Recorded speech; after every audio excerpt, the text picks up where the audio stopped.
महाराष्ट्र भूषण पुरस्कार यावर्षी आप्पासाहेब धर्माधिकारी यांना जाहीर झाला आणि सरकारी थाटामाटात हा कार्यक्रम केला गेला। या कार्यक्रमाला गालबोट लागल्यामुळे अनेकांचा मृत्यू झाला, मात्र अनेक प्रश्न या निमित्ताने उपस्थित झाले। कळंबोली इथे एमजीएम हॉस्पिटलमध्ये 12 ते 15 जणांचा मृत्यू झाला, तरी आप्पासाहेब धर्माधिकारी किंवा त्यांच्या परिवाराला हॉस्पिटलमध्ये श्री सदस्यांना भेटायला येऊ शकले नाही, हे दुर्दैवच म्हणावं लागेल। आपल्या शब्दावर 10 ते 15 लाख खारघरच्या कार्यक्रमासाठी उपस्थित राहिले, मात्र जे श्री सदस्य आपल्यातून निघून गेले त्यांच्या परिवाराला भेटण्यासाठी तुमच्याकडे वेळ नसेल तर मग काय करायचा, असाच प्रश्न आता उपस्थित होतोय। एकीकडे कोरोना वाढत असताना इकडे लोक बोलवण्याची गरज काय?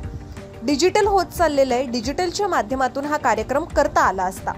मोजकेच लोक घेऊनही कार्यक्रम राज्य सरकार किंवा आप्पासाहेब धर्माधिकारी यांनी केला असता तर ही दुर्घटना घडलीच नसती, असं मत आता लोक व्यक्त करतायत।